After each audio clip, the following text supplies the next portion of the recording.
Welcome back to Project Chaos, probably the only narrowboat channel where the gullible buyers bought their beautiful new home to go cruising for the rest of their lives. Haven't really moved at all, really, for the last year and a half, as the boat turned out to be a bit of a dummy and also has lots of spiders. Today's episode, completion of the bedroom. But first... So, as we all know, first and foremost, or at least one of the first and foremost on a boat, is to make sure you are adequately protected from the fumes from the fire. We're still a little bit uncertain about our little stove. The Maverick put a new rope on and that fell off. Then we put a new rope on. That also fell off. Now we've sort of stuck a little bit of other rope on the side, just in case. Sort of stick in there. More than ever, we need this alarm. And we had a situation last weekend where the pair of us were feeling a wee bit headachy. Now, we weren't sure if this was the contrast in the hot and cold. We had the fire blaze and it was lovely, but it was freezing elsewhere on the boat. We're obviously moving around. Or if it could be some horrible gases leaching into our systems. Checked our carbon monoxide alarm and it beeps as it should, but this isn't necessarily a guarantee that it's okay. So we would like to introduce the newest member of the Crobot family. Whip them out, Bex. We were. Twins, in fact. We got ourselves a couple of new monoxide alarms just to be on the safe side, because this stuff isn't worth messing about with.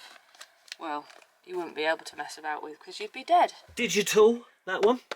No kidding. Don't put that in. What's wrong with her, eh? It's the fumes, I tell you, the fumes! Please welcome, ladies and gentlemen, the newest in digital technology and advanced carbon monoxide readings, our new carbon monoxide reader. Digital. So, some actual good information for you guys is that when you're looking for a new carbon monoxide alarm, what you want to be looking for is this kite mark, and that it conforms to this number down here. Oh, I was looking on the BSS standards kind of thing, and that's what directed me to that. So it's really important they have the kite mark and they conform to that particular code, because you know then that they're proper safe and they'll pass the BSS. Get the hell out of the boat. There you go, it works. It would be a bit worrying if we put this one up and it starts bleeping, so we've just been here the whole time away, thinking we're protected and actually not. When you said digital, I thought it was going to be like all like, you know, like a smartphone. Now it's just like a little Casio watch. And these are one of the good makes, Kiddie and Fire Angel's another one. I think we're going to actually move the alarm as well, because it does say a couple of things in there about how they shouldn't be located right next to a light fitting, as these can interfere, and not right next to a window where obviously airflow can affect what it can detect. So I think maybe we move it on the opposite side where there's a bit more wall. Obviously we're in a boat, so it's a bit harder, but maybe on the opposite side. What do you reckon? I mean, yeah, there's a light up there, Bex, on that side. So where do you think's the best to put it if it's not safe up there? It's quite difficult on a boat because it needs to be between 1 and 3 metres of the fire, which is probably about up to the DVD player. But then that's quite near a light fitting. I think we're just going to have to pick the best that we can. So exactly the same spot? Probably exactly the same, just higher up.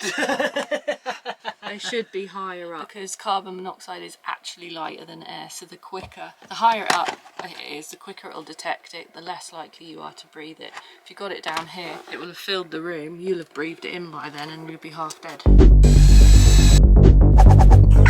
Taking the old ones out here, they are a perfect little haven for spiders to lay little eggs. So we're going to put some wood filler in there. We're eliminating all spiders on here. You forget how many come in the summer months, don't you? You go from one day of having no spiders and then the next day there's like 100. I don't blame them, I'd want to come in as well, so... Are they born in the walls or something of the boat? Where did they even come from? That's not insulation in our walls, it's just pure spider nests. Pure spider egg. One giant egg. Like mats of spider nests just lining our walls. Yeah, one rule, if you don't like spiders, don't move onto a narrowboat. Or move onto one and then just get freaked out every time you see one. Because I won't kill them. I can't kill a spider. I killed one once last year when I thought it was one of those false widow ones, and I felt really bad. I mean, you shouldn't even kill the false widow ones. It's got its little life. He leaves you alone. He puts trust in you, don't he, when he comes on the boat and thinks, you know, I'm going to put my little nest up here. He's not trying to eat you, so why do we try and eat him? Well, that's media sensationalism, because false black widows are actually like pretty harmless to a human. Like, if their fangs can even get through your skin, the worst you'd experience is something like a sort of a wasp sting. So they don't kill you like they'd say they do. Yeah. Is the warranty gone? Oh, Bex. Didn't want to. The whole bloody back bit's falling off. That's definitely the warranty gone. She had to have it high. Now the consequences. I don't want to die. Oh, it's up. And like that, we were protected digitally. So bloody grubby. It's made a right mess. Dusty. Go and grab him. Oh, little Titan, eh? Chris made me do it. Okay, if you'd like to carry him through. Oh, little Titan. I'll go and grab his knob for you, Bex. Catch! Oi! We love the Titan. Stop messing about. Plug him in. Titan has an injury. Has he? Just a bruise.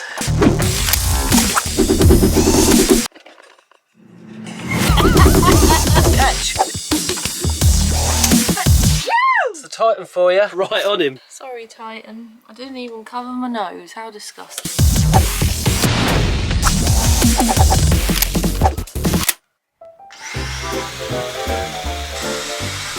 Over there.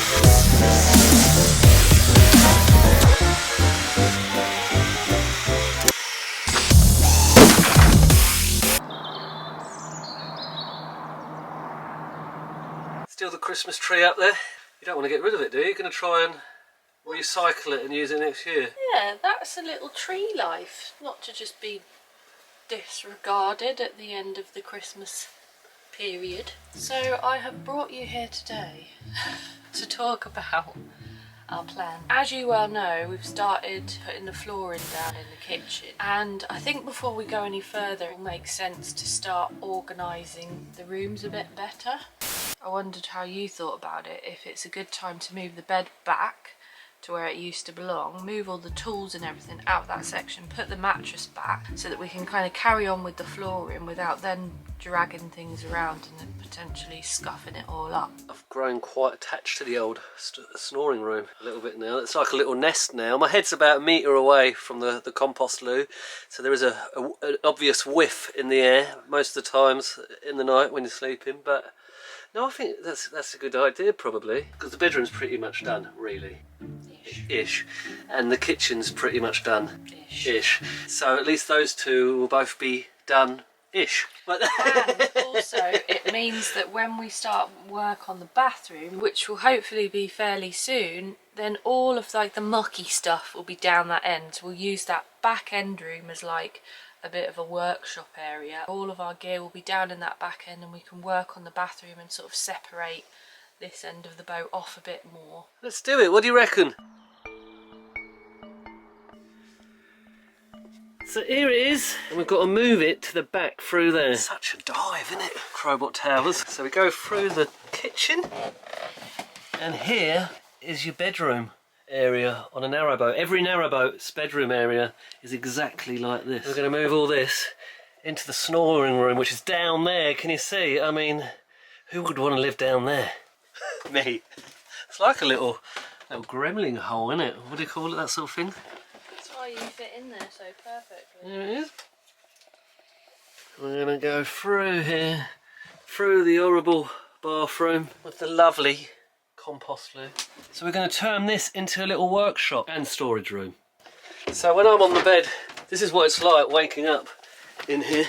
I'll just give you a little demo. So I'll be sleeping here, and this is what you got. So, quite cosy really, isn't it? There you go.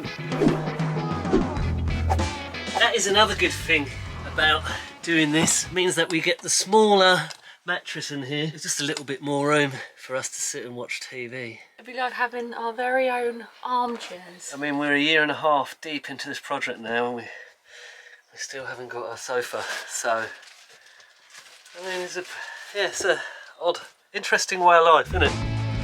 Like a little spider nest under there that's been living beneath me.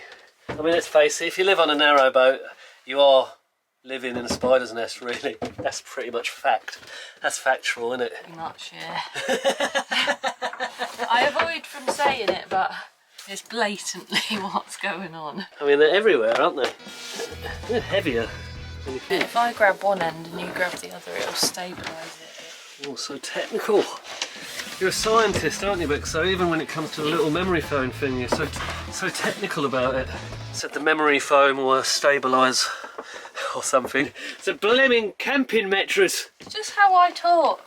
Becca is actually a biology scientist, aren't you? Well, I did marine biology and animal behaviour. So she's cleverer than you think, actually. Chris is my favourite animal to observe.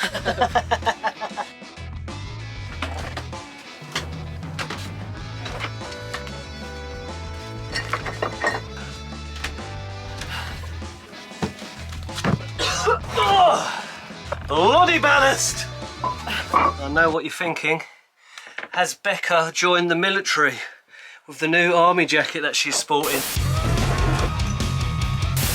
She's well proud. Look at it. Chris is just really jealous of my gilet. I mean, where do you get this sort of thing? The army surplus shop? Old men. That's where I get it from.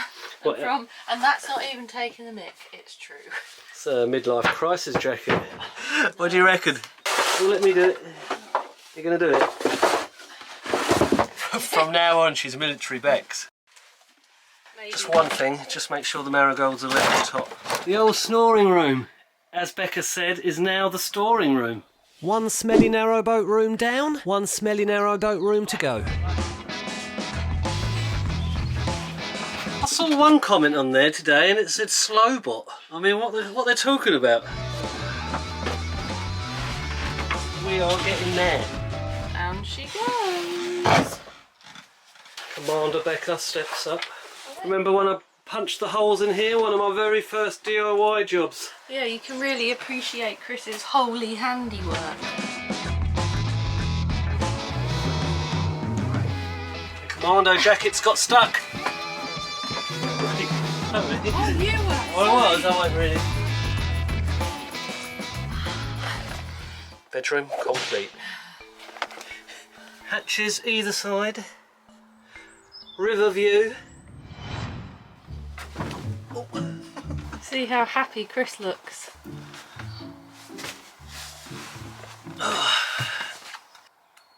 It's a start, isn't it? There's a nest here. Spider nest. Right where my head's going to be. There's a little hole where they can all come through. Up here. These are the bits under here, under the gunnels, that always worried me when we were viewing boats, because it is where the spiders can live. They're never like sort of done nicely. There's always like a little gap behind where their little legs can just crawl out from. That would be the first thing I'd do if I was a boat builder. I would make sure that underneath the gunnels, no areas for little spiders. Natural boatsman is Chris.